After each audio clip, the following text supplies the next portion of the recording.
Judge గారి దగ్గరికి వచ్చి జడ్జి గారితో తానిచ్చిన వాంగ్మూలాన్ని ఒకసారి గమనిస్తే ఆ వాంగ్మూలంలో ఆయన చెప్పిన మాటలు ఏమిటి, చివరికి ఈరోజు వంశీ మీద పెట్టిన ఫాల్స్ కేసు ఏమిటి, ఇదే సత్యకుమార్ అనే వ్యక్తి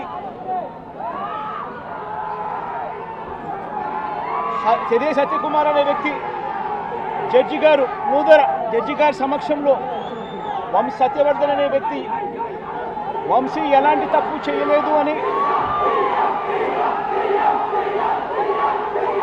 చెప్పినప్పటికీ కూడా వంశీ మీద తప్పుడు కేసులు ఈరోజు బనాయించడం జరిగింది. ఒకసారి ఈ కేసుకు సంబంధించి ఘటనలు ఒకసారి గమనించాల్సిన అవసరం ఉంది. ఫిబ్రవరి 19వ తారీఖున 2023 మంగళగిరిలో టీడీపీ హెడ్ ఆఫీసులో పట్టాభి అనే వ్యక్తి చేత వంశీ మీద భరించలేని విధంగా బూతులు తిట్టించారు చంద్రబాబు నాయుడు గారు. మంగళగిరి తెలుగుదేశం పార్టీ హెడ్ ఆఫీసులో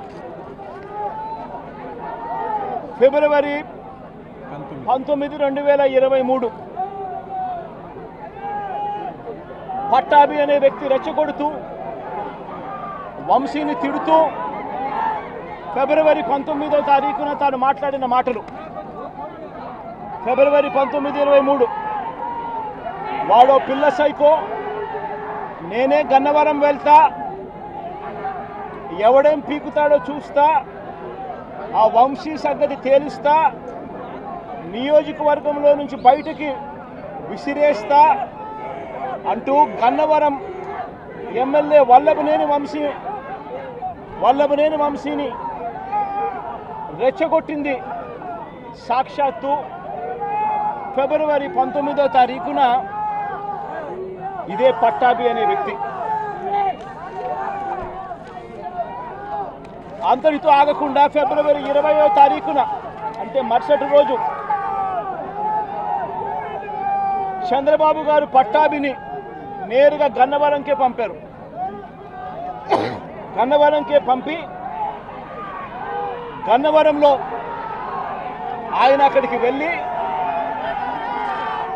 గన్నవరంలో మళ్ళీ ప్రెస్ మీట్ పెట్టి మళ్ళీ వంశీని మళ్ళీ తిట్టి అదే గన్నవరంలో